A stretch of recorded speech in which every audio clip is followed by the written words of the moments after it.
Let's move over a little bit.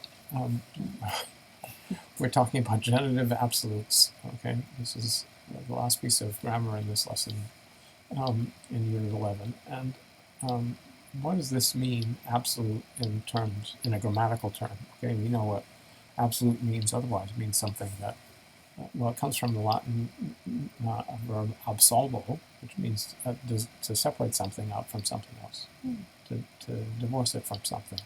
So in grammatical terms, that's what this is. It's an absolute construction. It's one that's grammatically separated from the rest of the sentence.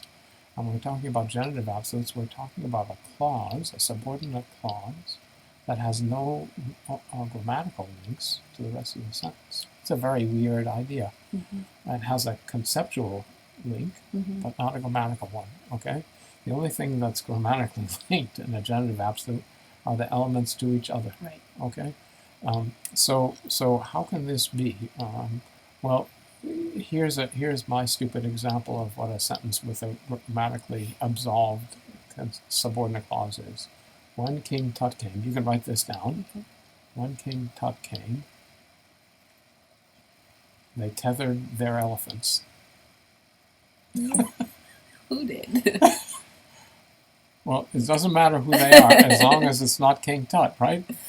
You can figure out, you can make up whatever story you want to go with this sentence, okay? But the thing to realize is that you do say things like that when there's no grammatical relationship between any of the words in the two sentences, right? Okay, you get the idea? So what do you do in Greek, okay, if you have a thing like that? Well, we just learned one way you can do this. You have a word for when, and you say King Tut, and it's a past definite temporal clause, right? But, you know, Greek loves participles, right? And it loves to do subordinate clauses with participles. But so what evolved was a way to do things like this with a participle, but then you have a serious problem because participles are adjectives, and what are they going to agree with, okay? Well, if you think about it, when King Tut came, if you're going to make came into a participle, the answer is simple. It's going to agree with King Tut. But what case is King Tut going to be in, right?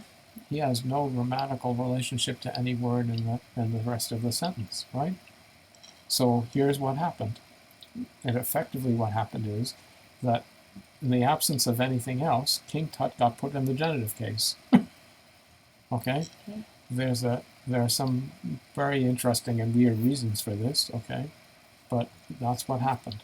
So what you do when you want to make a grammatically separate subordinate clause into a participial clause is you put the noun, that's the subject of the subordinate clause in the genitive case, and therefore the participle that agrees with it in that noun is going to also be in the genitive case. It can be genitive singular or genitive plural, depending upon it's one King Tut or several horses or whatever, or princes. When the princes came, okay, then you have genitive plurals, okay. But as long as the subject of the subordinate clause, this is the key thing, and any dependent verbs, any dependent nouns, but the subject of the subordinate clause and the subject of the main clause cannot be the same person, right? King Tut and they, okay. So what does this mean when you're reading Greek? Okay, this is the trickiest part. The little light bulb has to go off in your head. Okay, you see a noun in the genitive case and a participle agreeing with it in the genitive case, and there can be other nouns because that noun can be the subject of a genitive absolute, right? So you can say when King Tut built the pyramid. Okay, and the pyramid is going to be the direct object of the genitive participle. Right. So normally you'd put that in between the King Tut and the participle that goes with it. So you make a clump, right? You know how Greek tends to clump things together that are the same. So you can have other words, but you've got to keep your eyes open for the noun in the genitive and the participle in the genitive that agree with each other. And then the light bulb has to go off in your head. You say, oh, that's a genitive absolute. We've got to translate this as a clause.